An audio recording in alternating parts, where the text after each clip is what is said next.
So officially, thank you for joining us this morning. I'm delighted to introduce a longtime native son, Kim Moreno. And Kim, is your mom going to come? She's on her way into the building. Thank you very much. Okay, so I'm going to talk for a little bit longer because Kim's here. mom is going to come up the wheelchair ramp with his wife, and they're going to basically sit over kind of toward the wall here, I'm not getting any power here. Kim is going to give a little bit of background about his family because they've been in the Morgan Hill area for a long time. And he sent me a very detailed email about what we're going to talk about, okay? So I have to kind of let him take it from, take it the show on the road, because I'll interject all kinds of things. And Kim's mom has arrived, and so, Kim, are you ready to go? I'm ready to go. Okay, so without further ado, Mr. Kim Moreno, his mom and his wife, right? No, your sister. Yes. Oh, his no, sister. I'm sorry. I was expecting to see Pam there. She's on her way too. Anyhow, let me bring Kim on up here, and he can make the introductions and kind of talk about all things Charles Kellogg. Please welcome Kim Moreno. Thank you very much, and I do apologize for the delays. It was, of course, purposeful, and so to get my mom in here. Actually, we had some cable problems, both with the computer here, and in the midst of all this, I had to run home with jumper cables and get my mom's car started. So it's been that kind of a day. I am a Morgan Hill native, and I've not lived here since I was 18 years old. So the gremlins and the curmudgeons that escorted me through my early life in Morgan Hill hide and wait for me to return so that they can perform their little mischief like they did today. And that's my explanation, and I'm sticking to it. I have decided to, and once again, let me back up. These sessions, these events, are called conversations. And I'm a firm believer in conversation. But I am also a person that will bubble off the mouth for the next hour if you don't stop me and jump in and go, hey, yeah, but what about this? Or, I've heard that. Is it true? Any kind of interjection like that will be more than appreciated and well received. Now, there are people in the room. My wife is not here. She knows how to stop me talking by stuffing food in my mouth. My hiking buddy Ed is here, and Ed knows how to stop me from talking by hiking faster up hills, because then I get winded and I can't talk anymore. So, if you need to figure out your own way of shutting me up so that you can interject, please, try anything you can. The fine arts of HAHrev. Before I go into this, I kind of want to talk about my basic concept and my love of history and all things historical. I love the research end of it. I love the archive end of it. I love the storytelling end of it. But primarily, rather than being a scientific researcher, I am more of a legend chaser. I love legends. And I don't want to say legends in a way of saying that I'm not telling you the truth. Legends are more than truth. I'm sorry. One moment. Oh, I'm sorry. I must have hit it with my, wait, hold on. Sorry. Thank you. To me, legends are more than truth. Legends are when truthful and objective events have been identified by people as something that can be more than that, something that can be applied to the human condition. This is Pam, my wife. Excuse me, I want to introduce her real quick. And so the reason that I call myself a legend chaser is that I like to take occurrences that happened in the past, but I'm not satisfied when I get to the end of the factual information that's been collected about it. I want to suppose what happened. I want to presume, I want to use my logic, my reasoning, my background, my experience to say, well, what's the real story behind what happened here? What were these people saying to each other? What were these people feeling? What undercurrents were all, contributing to that event? And in that way, I tend to be more of a legend chaser and storyteller. And for that reason, instead of creating a biographical novel, which I originally intended to do with Charles Kellogg, I ended up writing a musical play. And I'm going to play some music from that for you today. And the reason I'm playing the music is the songs in the musical talk about the characters. And I intend to bring these people to life for you.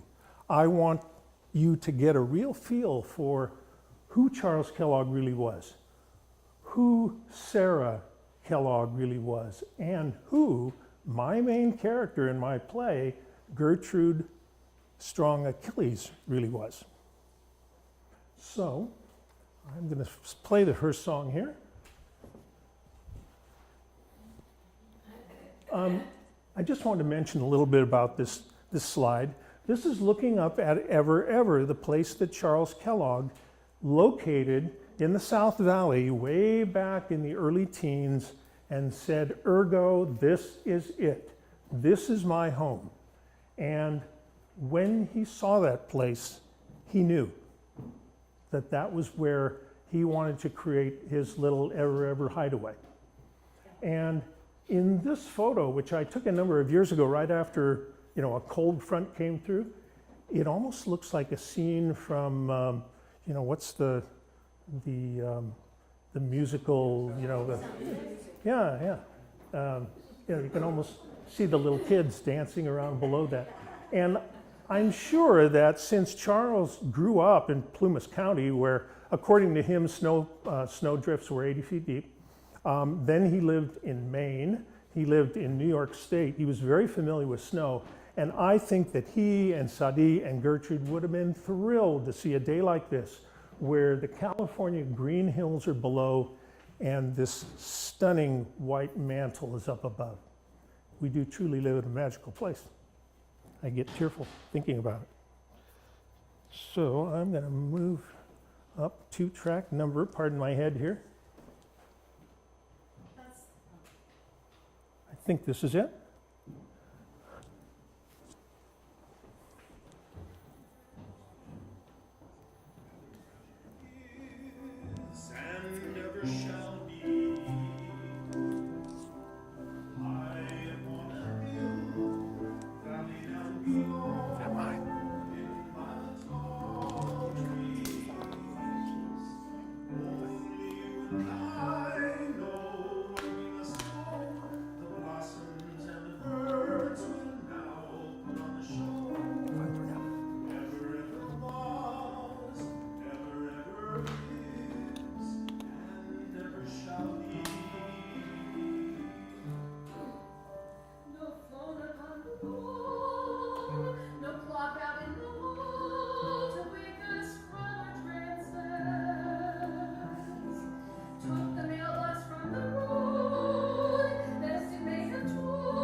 That song was written about this hillside hideaway.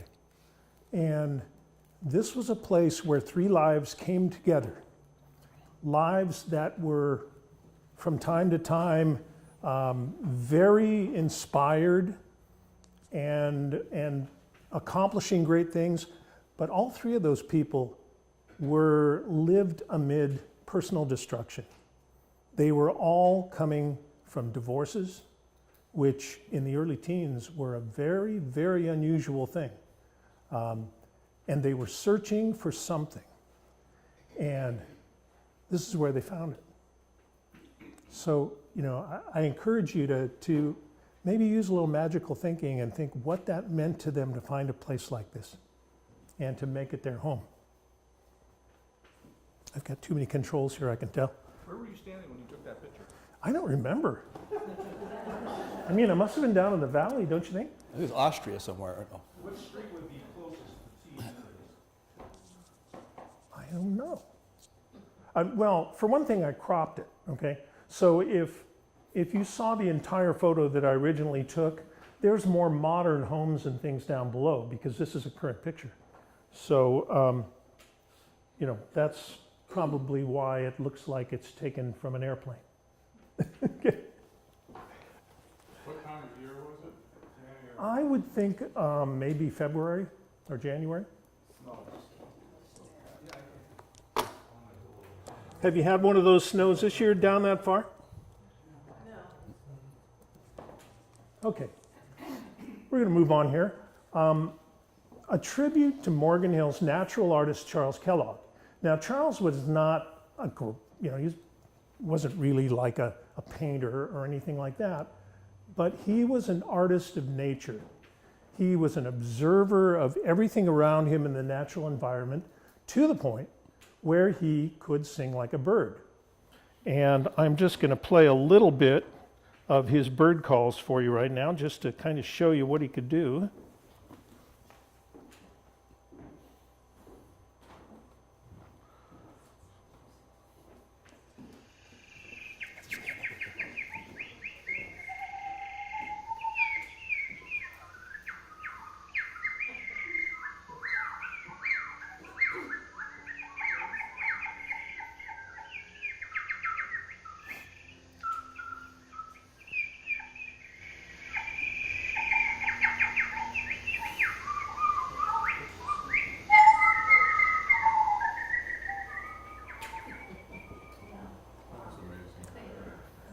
It's hard to believe that those sounds are coming from human lips, but they are.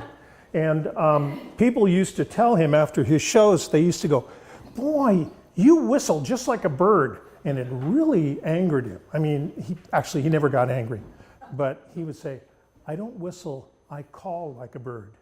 And he claimed he had the larynx of a bird, but there were some claims that Charles, put forth as probably a showman rather than a scientist, although he was both at different times in his life.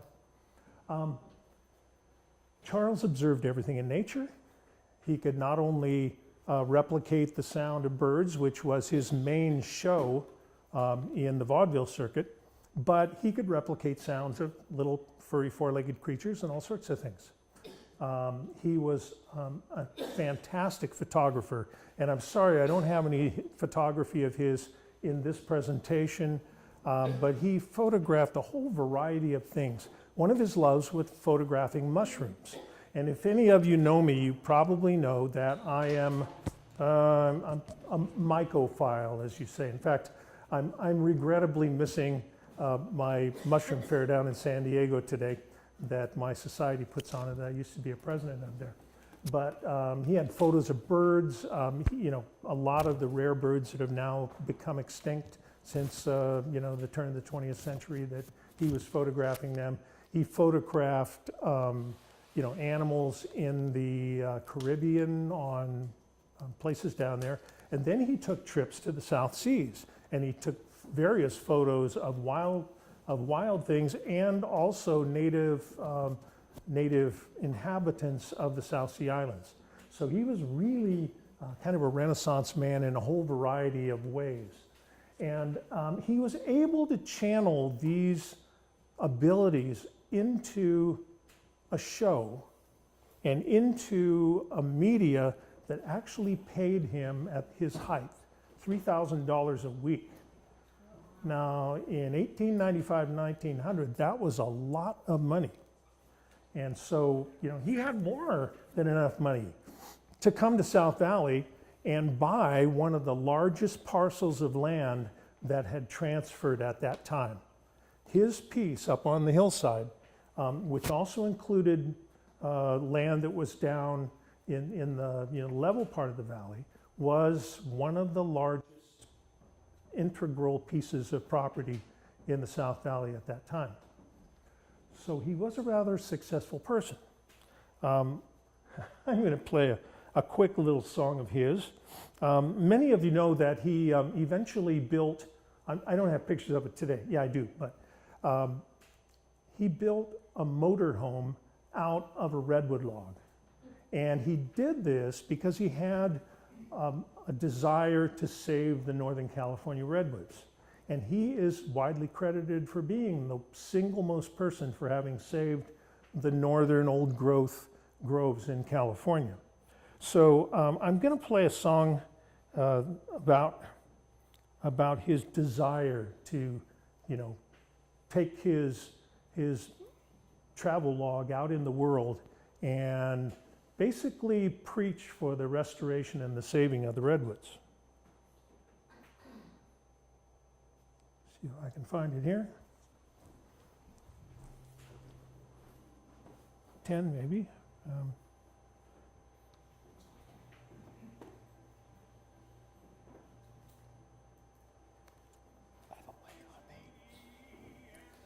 Nope.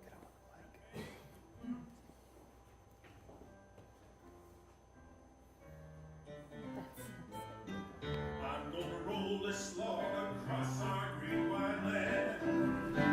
I'm gonna roll this log across our great wide land. I'm gonna tell a story about the big trees. I'm gonna save them for posterity. I'm gonna roll this log across our great wide land. Later on this song, you guys can join in. I'll show you. Just follow me, okay? Now, I'm not going to let you just sit here. I'm gonna tell the world about our sacred tree. I'm gonna tell them how it was, now is and never must be. I'm gonna tell the world about our sacred tree. I'm gonna start more logs rolling, yes I am. Yes, I am. I'm gonna start more logs rolling, yes I am. Yes, I am. I'm gonna raise up an army of believers. We're gonna work like busy beavers. I'm gonna start more logs and rolling. Yes, I am. Yes, I am. I'm gonna roll this log to glory. Yes, I am. Yes, I am.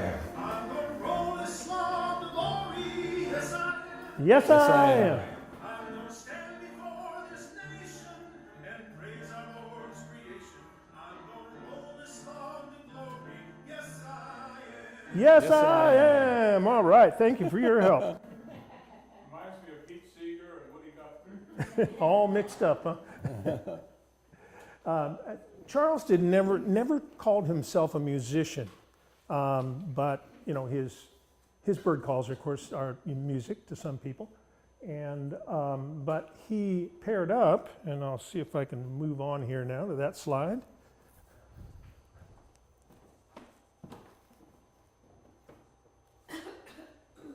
Okay, let's back up a little bit.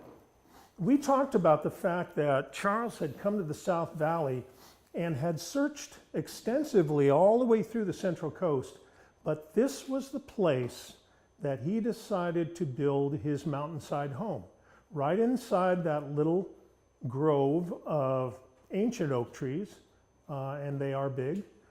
That's right up the hill from the end of Tennant Avenue. And Mike, what's the name of that? The old name of that trail or road that goes up? Santa Catarina? Santa Catarina was the name of that little track that goes up the hill there. And it was probably an old trail that was used by the vaqueros bringing their cattle up and down, who knows. Anyway, he found this spot, and of course that was part of the parcel that he bought. And many have asked, why when you're looking at land along the south coast here that has so many shady canyons and beautiful flat parcels out in the middle of the valley, why did he pick one up on a hill like this? It's one of the mysteries of Charles, and I have my own theory, and that is that Charles' wife, Sarah, who he also called Sadi, was suffering from an advancing case of rheumatic arthritis? Rheumatoid? Rheumatoid arthritis, which meant that she was slowly losing the ability of her hands. She was experiencing considerable pain. And at that time, it was felt, and I think probably people with rheumatoid arthritis probably think that if you spend a lot of time in the nice California sun, that makes you feel better. And so my suspicion is that that was his primary reason for buying on the rather sunny east side of the valley. Because, you know, by summertime, that's where you see those 100-degree marks slip up here. Okay. All right. Sorry, there's a lot of contrast in this picture, but this was the cabin that he first built up at the top there. It was called the Mushroom. He called it the Mushroom, and he designed it after Polynesian habitations that he'd seen while touring the South Seas. And it actually had a central flue up in the ceiling, and it had an open fire inside. So the first one up there was the original Mushroom, and I think that's the same structure if you look way over on the right in the bottom picture. And then he built the second structure across the road from it, which may have been storage or you know, just an extension of whatever. But okay, this is a rare picture because it is an actual photo of the interior of the Mushroom. And you can see how the sun shines through the skylights up above. You see how it's got a very vaulted ceiling to it. And one of the most interesting things is that it has an open hearth in the middle of the room. And this was his design. But I think the most amazing thing of this photograph, probably taken by Charles himself, is that seated at the piano on the far right is Sadi, or Sarah, his wife. And so I'm going to talk a little bit about her. And there they are together. They were very much in love. It was the second marriage for both of them. And a very interesting thing that I stumbled upon during my research, I was back in Philadelphia and I went to the Philadelphia Town Hall and I was looking for, I think probably looking for the marriage of Charles and Sarah. And what I found out is that Sarah and Charles, okay, Charles's first wife was named, Mike, help me. Emily Stewart. Emily Stewart Kellogg. And she had been with him for years, and they had operated a forest camp together. They had toured on the Chautauqua vaudeville circuit. But she filed for divorce against Charles based upon desertion. I can't find out anything more than that because they said, oh, these are confidential files. You can't see them. I said, they're 100 years old. Why, you know, what you know, secrets could they contain now? Anyway, so I flipped the page on the record of, you know, of all the entries recorded by the court that day. Not only did I see her divorce, or excuse me, her divorce of Charles, but I saw Sarah's divorce of her husband, and I saw both of their marriages on the next page. So they must have come together. I mean, I have to hand it to them. This was very well arranged, and they created this little machination where they went to the court and they jumped ship, choo. And Emily Stewart was, you know, a very accomplished musician. She went off with her new husband to Chicago, where he owned big music stores there. And Sarah went off to California with Charles shortly afterwards. That was on the same day, right? Well, 2 days in a row, 2 yeah. days. So did he build the mushroom with his own hands, or did he? I would have to think. Yes, he was very clever. And you'll see some other things that he built as I go through the slideshow here. So did he have prior experience building things? Like Yes, that? yes, yeah, and the forest camp that he built in Maine, you'll see what his work was like. And he was a specialist in building rock fireplaces. They were humongous, unbelievable. There are a number of them still up on the hill here at HAHrev and at Fountain Oaks. And I assume he had all the proper building permits and so forth. I'm sure he did, yeah. Well, we know that, I don't know about building permits for the mushroom, but we know that when Gertrude pulled the permit to build Fountain Oaks, it was the most expensive permit in the county history at that time. I think it was $265,000 to build the house. So What year? that would have been in 1922, I think, and the home was finished in 26. Now, where did that money come from? Gertrude's strong Achilles, and I'm going to go on a little bit later about her, was one of the two heiresses of the Kodak fortune. The Kodak fortune was larger than any of the robber barons could even think about at that time. Why? It was the first high-tech company. You know, look at our high-tech companies now. They make money that is just unconscionably large. We don't even know where the money goes. And it's almost ridiculous to talk about their fortunes in billions anymore. It might be past that. Let me back up a little bit. This is about Sarah. Before she joined up with Charles and began to be his musical accompanist, she was a musician who was invited to the private homes and the private salons of the richest people in America. This was the kind of home that she would be invited to play the piano. And so I think you can understand how very good she was. She was a worldwide talent as a pianist. And so she lived a very good life. She was married to a barrister or an attorney who handled all these rich people's affairs. So you can, well believe that he was a very wealthy man himself.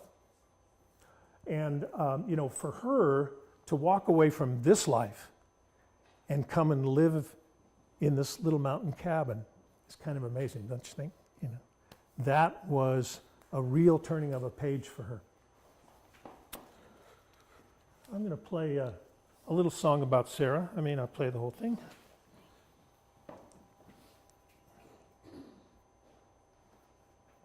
And thank you for that question, by the way.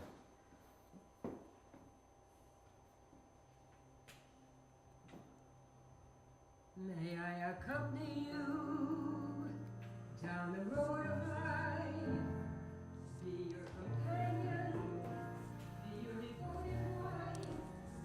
Just fine. Speed it up. Do I need to speed it up? In obscurity, I do not It'll move faster as I go down. the spotlight glow. After I introduce two more people, then I'll move too quickly.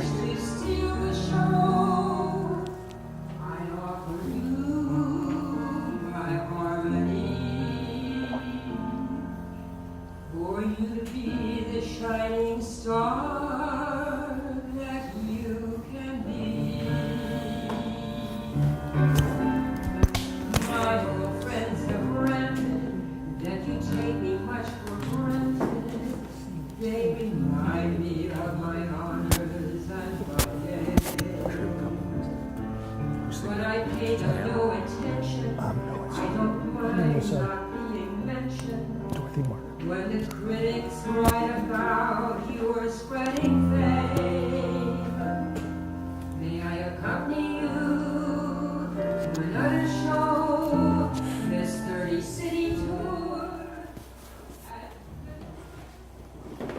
that Dorothy Martin? Yes, it is. I'm sorry, I haven't had a chance to introduce the singers. That was Dorothy on the piano too, by the way. And Dorothy is, I probably should share this, that she's having her troubles and she's, I'm sorry? Oh my gosh, I didn't know. How recently? A couple of months maybe. I know her son and daughter-in-law. Mm-hmm. Yeah.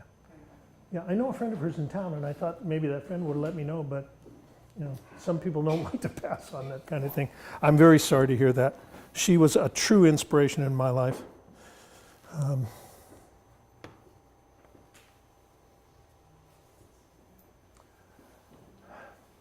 This is a picture of the way people traveled to the Chautauqua Institute in New York.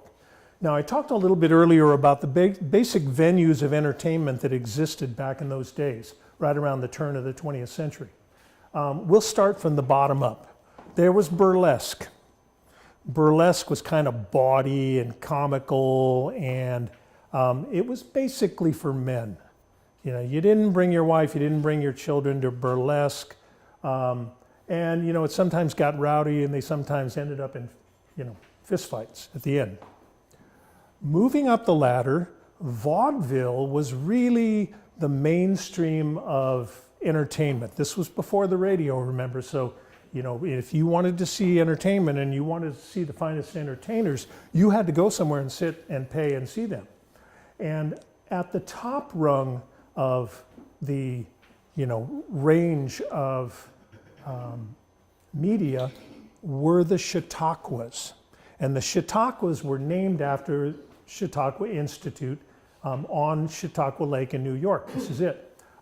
These were very wealthy people. They maintained summer homes there, and they attended a variety of things that were very fine arts and high class. And that's why I'm kind of tying into the fine arts of HAHrev here. These things didn't include like jugglers and jokers and things like that, or magicians. They had people of rare abilities like Charles. They had pianists like Sarah. They had lecturers. They had, you know, string quartets. It was very, very highbrow. And this Chautauqua Institute would remain open all summer, and people would come and go. Some people just camped out, but for the most people, they were wealthy enough to, you know, afford the summer homes there and all. And I'll show you what some of the venues looked like there. Okay, this is Charles, and this is a promotional picture of Charles and the traveling Chautauquas. Let me talk about that real quick too. The Chautauquas at the Institute were so popular that the decision was made to put the show out to the more rural parts of America, and they packed them up on trains and they went off and they put up big tents like circuses, and they put on the same kind of highbrow show in various places around the country, and they were wildly popular. And so this is a promotional photo of Kellogg from the Orpheum Redpath photo collection, the Orpheum Redpath was his company that he toured with, and his wife. People would come and pack these places, and they would stay in tents. Pacific Grove was a very well-known location for a Chautauqua here in our Central Coast area. This was a typical poster that was up, this is probably from 1895. And this is when Charles was still with Emily Stewart Kellogg, his first wife. And one of those ladies in that picture is one of her, but we haven't figured that out yet. I guess the one at the left, but maybe the one at the top. You think Charles would put her up there just to stay out of trouble? I don't know. Anyway, his shows were not only his bird calls and his nature things, but he was very good at putting together like electrical and light shows and things like that. He was a real pioneer in that. So there were things going on the stage that really amazed and wondered people. And they would tell their friends, and there would always be a line waiting to get into Charles' show.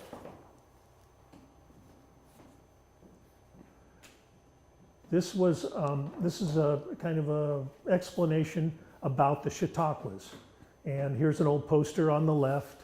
The Red Path Chautauqua system, which was the company that Charles toured with, was based in Iowa. And so this whole collection is held at the archives of the University of Iowa, and I was lucky to slip in here and find these things. Do you know what Sinclair Lewis had to say there? Yeah. I'm sorry? Underneath What the saying, Sinclair. Sinclair Lewis conversed in Oh, yeah, Sinclair Lewis was not wild about traveling Chautauquas. He thought they were a little bit lowbrow, you know. Yeah. You can see they were open pavilions. They were covered because of rains in upper New York State, but the people would sit in there on a nice steamy summer day and enjoy the entertainment. It's just a beautiful, setting. Pam and I toured there and spent the better part of the day, didn't we, just wandering around? Here's another large pavilion in which was used to entertain the people. And yet another. New York? It's in upper New York State, about 40 or 50 miles west of Buffalo. And this is the way the lake looks now. I just took this a few years ago when Pam and I were touring there. Unfortunately, that big, beautiful boathouse is not there anymore, but probably with the storms they had around there, that's not surprising. Okay, Gertrude's strong Achilles. I've already told you about the source of Gertrude's strong Achilles fortune. She was a married woman. She had children that were already in a prep school, so they were teenagers, and her marriage fell apart. She felt there was something missing from it. She had traveled with her husband from her home of Rochester, New York, to Tacoma, Washington, where he was involved in being a banker for her father's building of the Tacoma docks. But then they moved on from there, and they ended up where her sister lived and was married to the territorial governor of Hawaii, a guy named George Carter. And George was, a descendant of the people who had sailed in on the ships. They were probably Protestant congregational ministers to begin with, but by this time they were fabulously wealthy. They were still dealing with a royalty in Hawaii. However, the royalty in Hawaii was being conspired against and plotted against, and they were deposed during George Carter's term. So Gertrude was there for all that. Her sister was married to the governor. And so she had her life pretty wired. And I think, she had gone to Hawaii because she's always been a searcher. And something in Hawaii just didn't meet her need. And I'd like to play at least part of a song that Gertrude is singing that kind of describes this.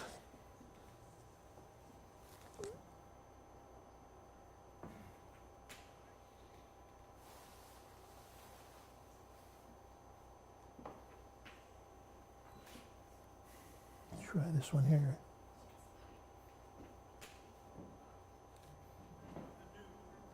Nope.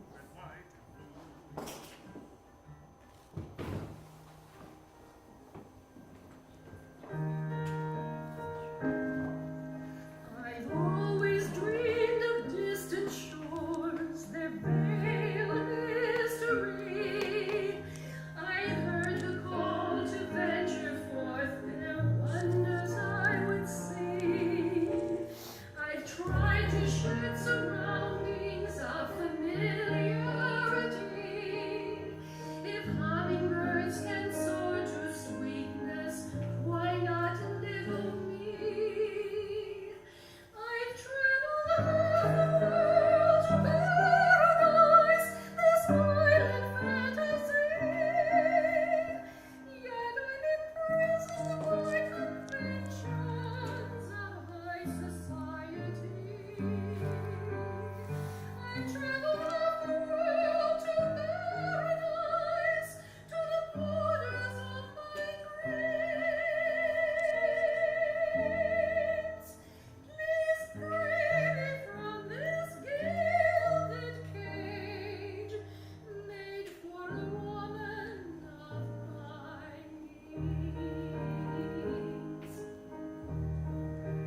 So Gertrude is unhappy.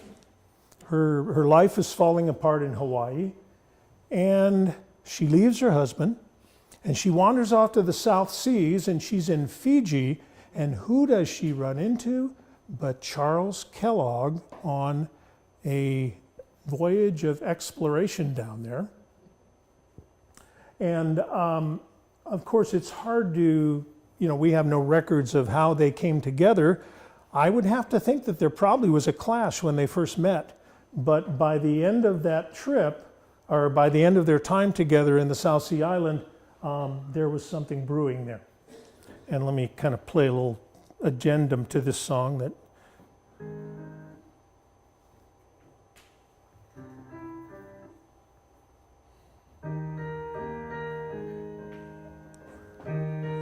this is after she has met Charles, and There is someone waiting for every searching soul, extended hand to guide you and make your lifetime whole.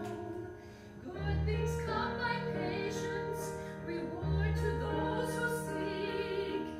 Tea and sympathy reserved for the placid and the meek. I've traveled half the world to paradise, this island fantasy. Now I turn to face a crimson dawn, new life in front of me. I've traveled half the world to paradise, crossed the borders of my dreams. I'm free to fly, my song is love. This heart is bursting at the seams.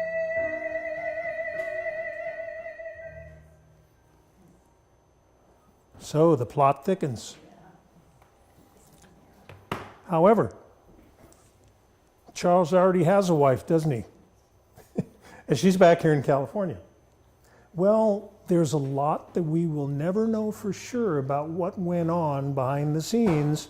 But I've taken the liberty to kind of, make a step of presumption and fill those times in with events and dialogue. And I hope someday that the play will be produced and you can all watch it and say, you're full of it. That never happened.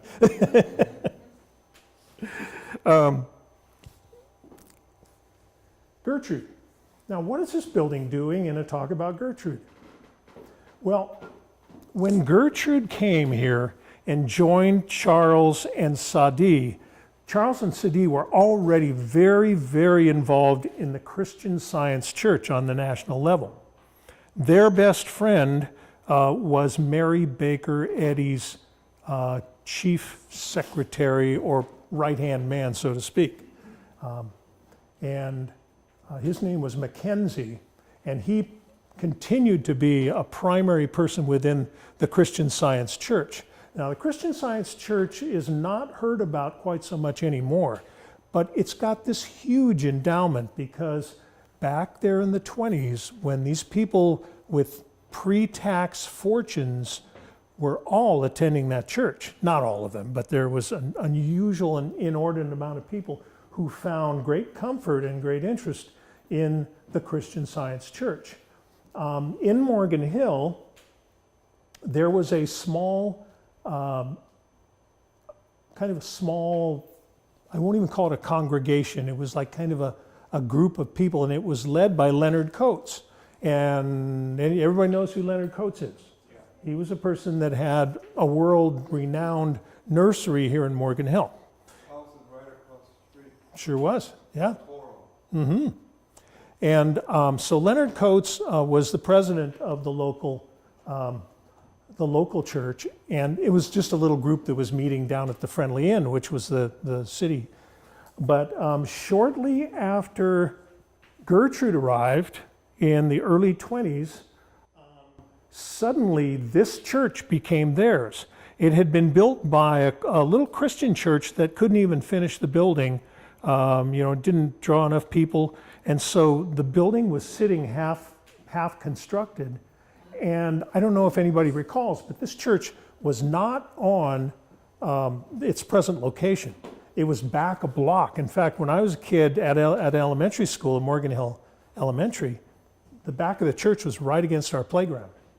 But when the community center was developed a number of years ago, this building was in such great shape and it was so beautiful that they moved it forward and they made it into the current Morgan Hill Community Playhouse.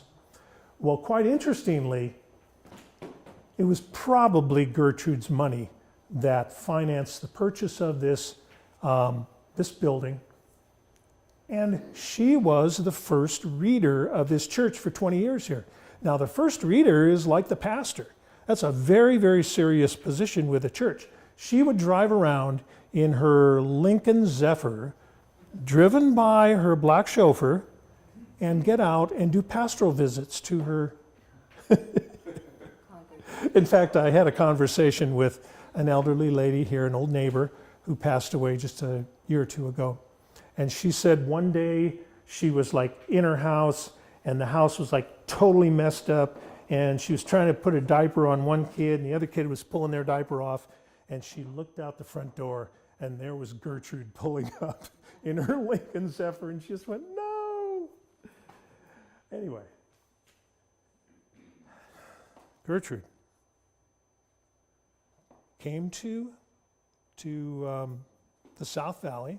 She first lived in a home on Sunnyside Avenue, a beautiful old country home. And I think she was over there because, this was a period of time when you had to be, there had to be a certain propriety about what you did when you came to a small Protestant town like Morgan Hill. There wasn't even any drinking in the town of Morgan Hill at that time. And so she first built, or she leased a house on the far side of the valley over on the west side on Sunnyside Road. But the house burned down one night, and she barely escaped. She was carried down by her butler. Her maid, as the house burned, her maid threw her jewelry out the windows of the house to save the jewelry and barely escaped herself. So it was quite an event. I stumbled across that in the Morgan Hill Times, just flipping pages on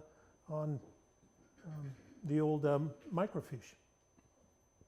So after that, she made the move across the valley and they became a threesome. Now again, I have my own conclusions about how that all occurred, and there may be others. I've asked people around Morgan Hill, what do you think's going on up there in the hill where this older lady has moved in with, this couple, and what's going on over there? And, right here at a picnic, I asked some elderly people who had remembered that. And the general response to me, if they said anything at all, and most of these people didn't want to talk about it, and bless their heart, they said, there's something funny going on up there. That's all they said. And I said, well, what kind of thing? There's something funny. Something funny was going on up the hill there. So I think the Kellogg's and Gertrude had to be very careful about what the town thought about them, because they really weren't an integral part of the society here. They were more up on the hill. This was a hideaway for them. So, again, we don't know how they finally came together, but Gertrude immediately set forth building Fountain Oaks, which is a wonderful example of Mediterranean architecture. I've got a few pictures from inside. I'm sorry, they're not projecting very well. This is the main salon. And this home is now owned by the Kealas, who have done a wonderful job of maintaining it and protecting it from various, people who want to do this, that, and the other to it. They've had it since, I think, 1954. Where is it? It's at the end of Tennant Avenue, and then you turn on a little road called Cary Lane, which is a private road. And then you don't see it. When I was a kid, there's another house that I'll show you a picture of, and I'll tell you that. Well, when I was a kid, we thought we knew where the mansion was, but we were talking about the Charles Kellogg house. Okay, here's another picture of the main corridor with the curving staircase up to the second floor. These are stone steps off the back on the west side. And whenever I see any kind of stonework like this, I'm thinking Charles Kellogg, because that was his specialty. He loved to do this stuff. It was classic arts and crafts, made to look almost like a natural, collection of rocks, but it's really a stairway. And this is, I think some of you have seen the picture of this already. This sundial was designed by a friend and neighbor. In fact, this friend, whose name was George Barnes. Charles Barnes, I'm sorry, yeah. Charles Barnes had come to Morgan Hill at the urging of Charles Kellogg. He was friends with Charles. And he set up the first printing press and the first actual place where books could be printed here in the valley. And he was also an expert on astronomy. And his best-selling book is actually a non-fictional piece about telling people how they can grind their own telescopes and see the heavens with them. And a lot of people were very involved in that hobby and pursuit back at that period of time. And there is a poem on that sundial that was placed there by Charles Barnes. At first I thought it was Charles Kellogg, and I was dancing around until I went, wait, those initials don't work for Charles Kellogg. Anyway, this is still there. It's just absolutely beautiful. And I'm going to play just a very short little piece that puts his poem to music.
So that was the words of the poem, and I tend to think that Charles Barnes probably wrote that poem for Gertrude. And when I listen to those lyrics, I think to myself, there's a person that has found her place in life and has found inner peace. And considering the turbulent life that she led before, I think that was kind of an amazing turn of events up here. This is the pool. I'm sorry, question. Does Fountain Oaks relate to Charles Kellogg's property? Oh, okay. As near as we can tell, and I'm including Mike in this too, because some of his recent research and the 2012 study that was made of the HAHrev development plan has talked about the land transfers. And you can correct me if I'm wrong on this, but it appears that Gertrude bought a considerable piece of Charles's estate to build Fountain Oaks on. And that was her intent to call it that. And it's kind of an elegant Eastern title, if you ask me. Very, very indicative of her upbringing It was and all. part of his property. It was originally part of his property. Yeah. Yep. That's a blank one. Okay, this is a smaller house that Gertrude originally built for Charles, and I'm presuming Sarah. and it's on the backs. It's south of the main house on the other side of the pool that you just saw. And it's spectacular. Oh darn, you're not going to see it. It's a huge fire. Yeah, there is this huge fireplace that he designed. And Charles had a way when he designed these huge rock fireplaces, he wanted the fire, and he wanted light, and he wanted water. So he actually pumped water down through these fireplaces that he built. And the water flowed in front. There were windows way up high in the chimney that would bring light down. And so he had all of these different elements present at the, yeah. And then there's a piece of, I don't know if some of you can see it on the screen here, there's a piece of redwood that is the giant transom piece atop the fireplace, and it is huge. It's like a 14, 16-inch piece of old cut redwood. I actually got to walk inside the fireplace there when we were touring it one time. Yeah. Yes. After this is over, there are photos in the museum, and Jordan Oh, would be good. more than happy to take people over there. Sure. Did you hear that, everyone? Great. I just added this barn because I don't know why I missed this thing, but you know, when I looked at the 2012 environmental impact study, they had a picture of this. I go, where's that thing? Well, if you go up Maple Avenue to the east, everybody know where Maple is? Okay, as you get up to the end of Maple, Maple turns right, and there's a big divider in the middle of the road. Maple turns right and goes on to the Fry place that used to be the Perch, you know, property. Right before you get to that divide in the road, there's a little road that cuts off to the left called Carey Lane. And just drive down Carey Lane, you can only go 100 yards, but this beautiful old eastern barn is there. I don't know the origin of it. I suspect that either Charles built it or had it built, or maybe even Gertrude after she came. And I'm sure it was used as a barn for their animals, because, you know, when Charles first came here, that was still the main form of transportation. But it's weathered the years quite well. I'm kind of impressed with it. Here's a couple more views of, this may be very close to where I took the picture before, although it's on another occasion. This is looking up again, one final look at the untouched beauty of HAHrev. And we are so excited and, you know, so pleased to hear about the recent acquisition of this natural hillside by the county open space. And was it Peninsula was also involved in that, or was it just county open space and the parks, right? That was Charles's land, that was the recent acquisition. Well, it had moved, it had changed into other hands. I know, Yeah. I know. But the hillside was Charles's land all the way to the top ridge. And that is one of the pieces that county open space has acquired, as well as the entire upstream section of Coyote Creek above Anderson Lake, which, yes. So we're very excited about that being preserved. And I personally hope that we can do two things up there, that we can preserve the beauty and the integrity of that hillside, but that also we can create some kind of tribute to Charles up there, you know, whatever that might be, to really, you know, he has a wonderful tribute to his accomplishments up in the Redwoods. If you go to the Humboldt Redwoods Park up there, they have this archive, this museum of him, and his old log vehicle has been completely restored and is beautiful, and you can tour it. And just, you know, there's an entire wing of this interpretive center that's all about Charles Kellogg. It's just a wonderful job. If you're ever up Highway 101 on your way to Eureka, it takes you 5 minutes to pull off there. Yes? How big was his parcel land here, Fountain Oaks, whatever you want to call it, in terms of acreage? Do You know? mean when it was at its largest before he started selling pieces off? Exactly. I would say 1,000 acre? not that, probably 300, Okay. somewhere around 300 acres. Yeah, they were starting to, you know, that was about the point when they were starting to cut parcels down real fast. So suddenly, the old land grants had been 10,000, 15,000 acres, but by the time Charles got here in 1910, those were being subdivided into much smaller places. Yes? Where in this image would this house have been? This is probably off Foothill Road. Where on that hillside would it house Oh, have been? I would say okay, you see the very large swale with the woods in it there? The one to the left of it, I think, is HAHrev. It's kind of at a weird angle here. So his house doesn't exist? What's that? His house doesn't exist? No, it burned down sometime. I've not been able to find any real specific story about that, but it burned down. And of course, they probably had brush fires back then, just like we do now. And a quick moving brush fire probably would have caught that thing and bang, yeah. Did he ever live in that cottage on Fountain Oaks property with the huge fireplace? Yes, he did. Okay. Mhm. And later, who's the doctor that lived next door to your folks? Dr. Paul. Paul, yeah. Bruno Paul lived in that place for years. Everybody know Bruno Paul? He's passed away now. And quite coincidentally, Pam grew up on Ocean Boulevard in Coronado, our hometown, in a beautiful home, looks out on the ocean.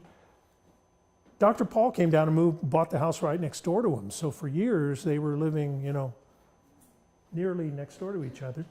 And I ran into Bruno Paul at a party one time, and there was another guy from Morgan Hill there who walked past, and I said, I know that guy. And Bruno Paul said, yeah, I know him too. I looked at him, I said, well, I know him because he's from my hometown. And Bruno said, yeah, he's from my hometown too. And then I noticed his name tag and I went, oh, okay.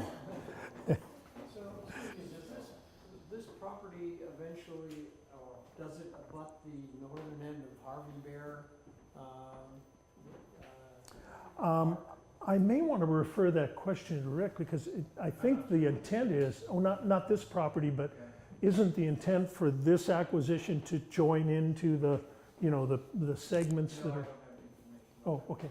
Kim, there's a trail up at Harvey Bear. It's called Ed Wilson, and it directly connects to Coyote Highlands. So yes, Oh, the great. answer is yes. Yeah, I thought it was a little bit farther down, but that's good news. Yeah. Ed, keep track of that. Ed's my hiking buddy, so we have to check these out. So right now you're looking at the field where the Castalou house is off to the right, I believe. So I think Kim is on hill at this point in time, taking a picture of. Actually, I think I was just from a road down in the valley. Right. Yeah. And I just took these just to kind of show the magic of this place. This was a beautiful early spring day, and the mustard had come out. And this is called the Charles Kellogg House. And this house was built later, I believe in the early 30s, for Charles and his wife, Sarah. Probably, they built this over here. I shouldn't say this. This is kind of a smarmy thing to say, but I think people were still thinking there was some tiptoeing back and forth between the houses when they were so close. So maybe Gertrude had this house built over there just to kind of dispel those rumors. I don't know. Is this off of Cary? Where is this? This is at the end of Tennant Avenue and just to the left. If you go to the east end of Tennant Avenue and you go like maybe 100 yards to your left, and the house is very visible.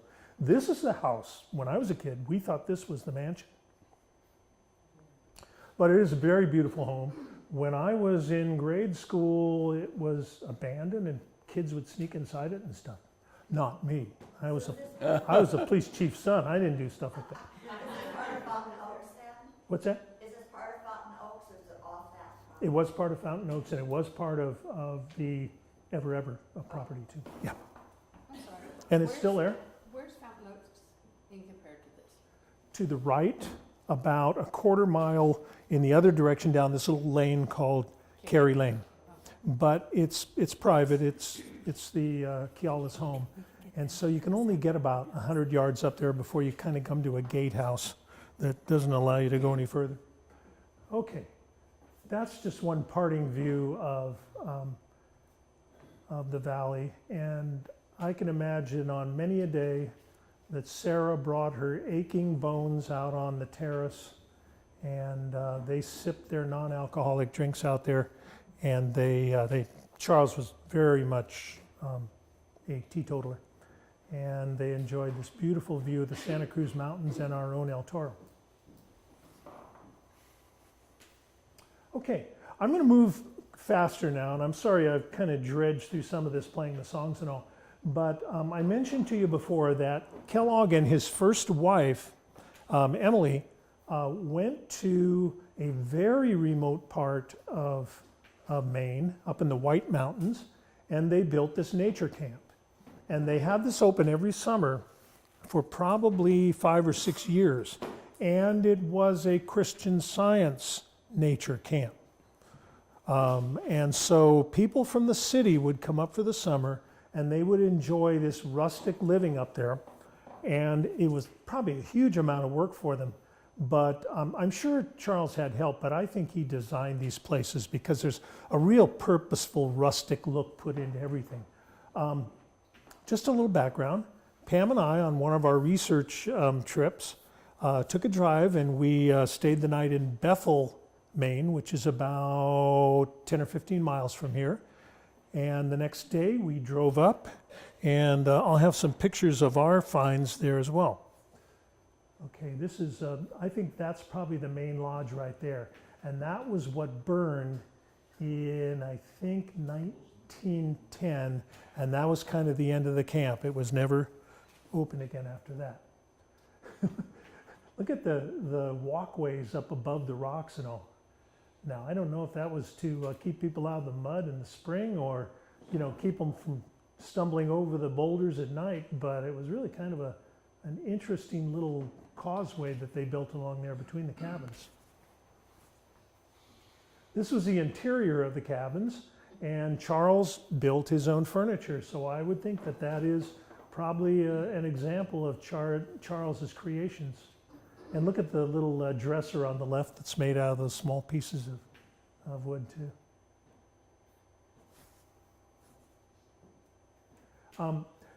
His nature camp is right next to a place called Step Falls, and it's just beautiful.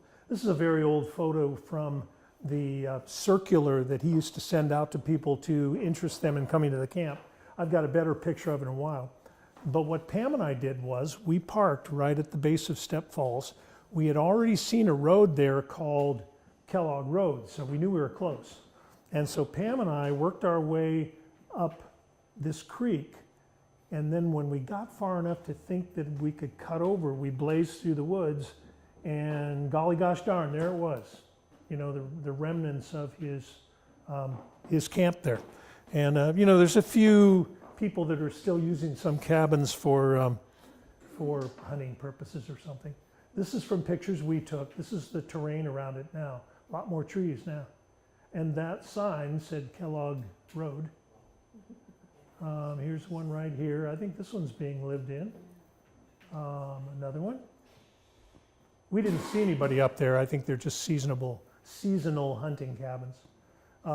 This was probably the remains in Maine, yes, the White Mountains of Maine, inland Maine, very close to the New Hampshire border. This is probably the remnants of an old Charles fireplace. Another picture of that place. But this place was just ethereal when I walked through it. I just, it had some kind of a sacred feel to it. It was just wonderful. And this is Step Falls as it is today when we took pictures of it during our exploration. And there's a sign that cuts off the main road.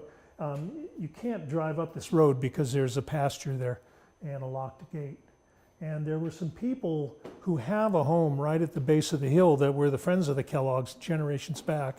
And the local historical society in Bethel said, oh, just go up and knock on their door and they'll take you for a tour. But they weren't home that day, so we took our own tour. Okay, moving on. As you well know, Charles was the savior of our North Country redwoods. And these are some personal experiences and adventures we had. We went up and met with Dave Stockton, who was the head of the Humboldt Interpretive Center, and he was one of the prime movers in obtaining the old, broken down travel log, the motorhome that Charles had made out of a redwood, and getting it acquired by the state, moving it up, getting it completely restored and put on display. And so he was very pleased to have me come by when he heard I'd written a play about Charles. And so he took me out. Pam was with me too, but Pam was recovering from knee surgery just a couple of weeks before, so she elected. Too much information. Yeah, so she decided to stay in the car in the parking lot, and Dave and I started hiking up. Now it was raining, the wind was blowing. You can tell excuse me, get that off there. The wind was blowing, and as we came back through the woods toward the parking lot where Pam was waiting, Dave looked up, and he's been a ranger for 30 years in that park. He looked up, and these are some of the biggest trees in all, Northern California. They're all that big across. And we looked straight up, and they were going like this in the wind. It's just amazing. And Dave looked up and he goes, "Oh, Tacoma not happy." I guess Tacoma was some, Indian god that controlled such things. Anyway, we're almost back to the car, and we're climbing over these fallen redwoods, and we hear this crack that sounds like an artillery shell going off. And then this gigantic whoosh, and it was so prominent that both of us just fell on our face in between the two big logs we were crawling over. And we didn't know what it was. But finally, when the noise stopped, we stood up and the air was full of stuff, flowing around. And we could see a place right down on the bank of the Eel River that was now open. And so we came down there, and this is what we found. This is an 11-foot thick ancient redwood that came down 100 feet from us.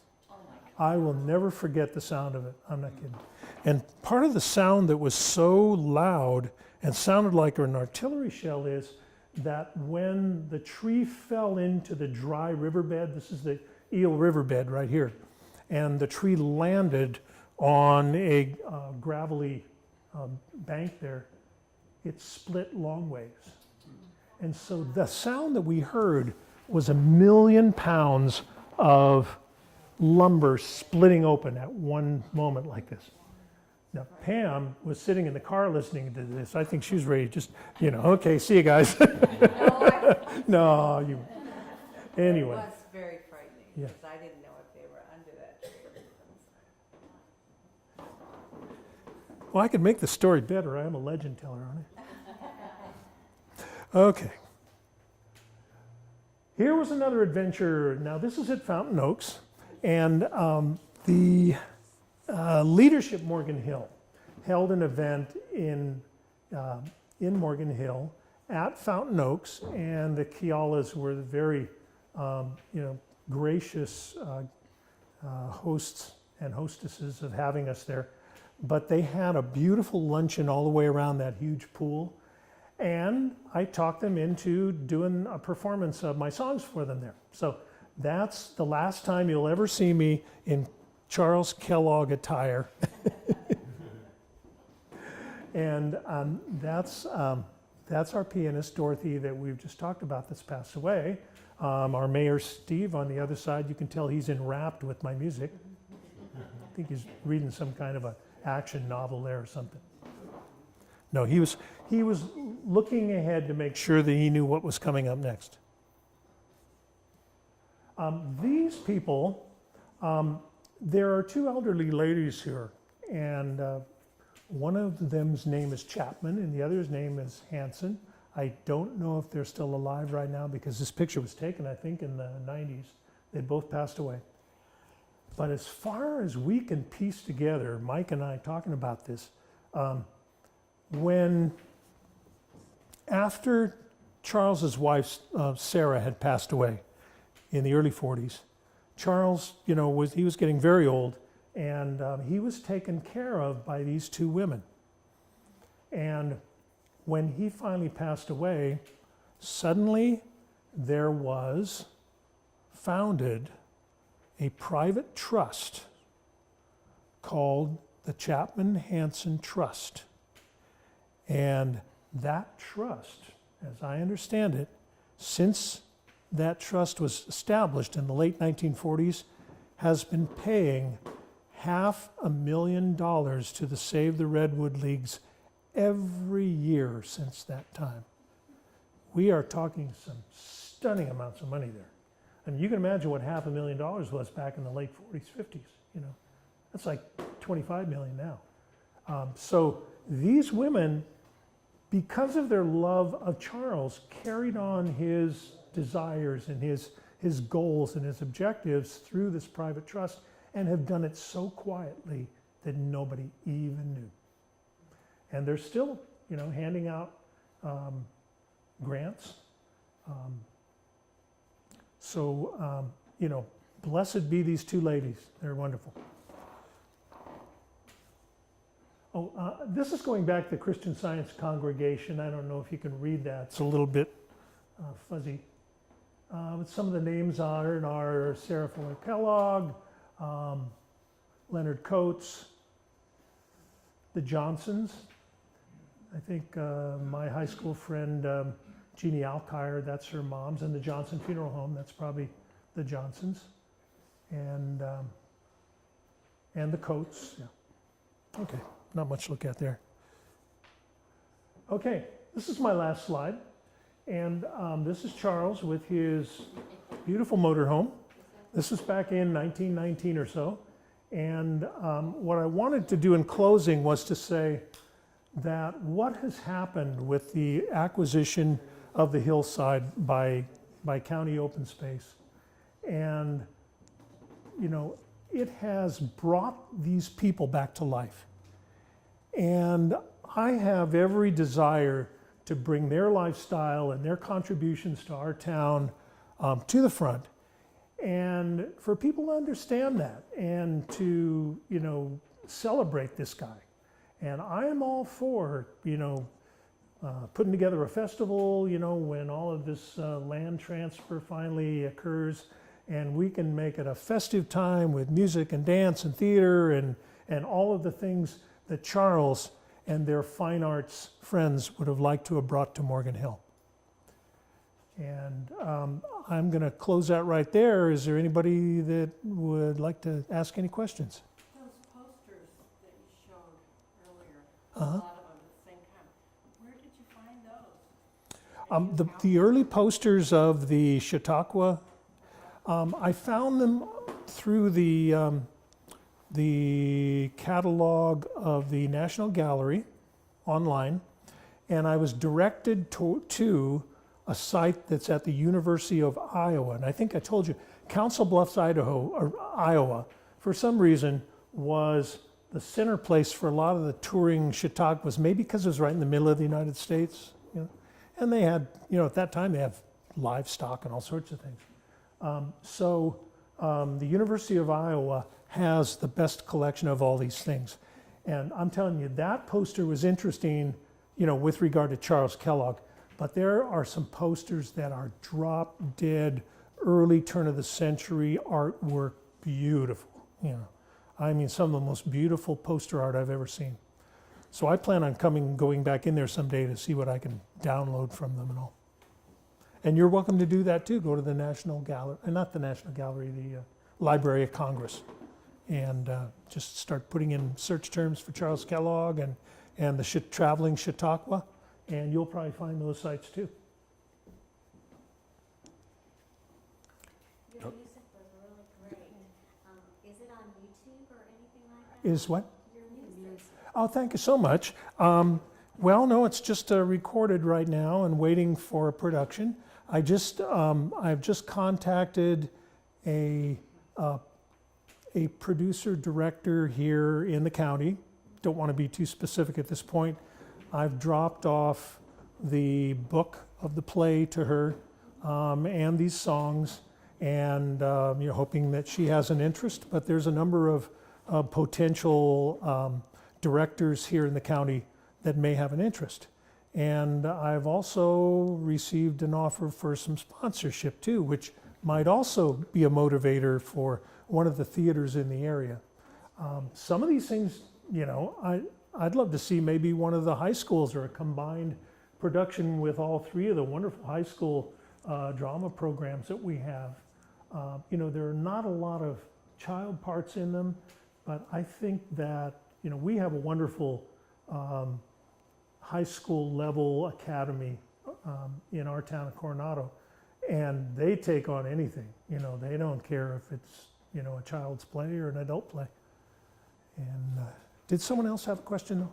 Yes. Yeah, so in your research on that, does he claim to be from Morgan Hill? I mean, when you mentioned Morgan Hill, did these other locations know that or was this just his kind of escape location? Well, the funny thing is, he would answer that question different ways.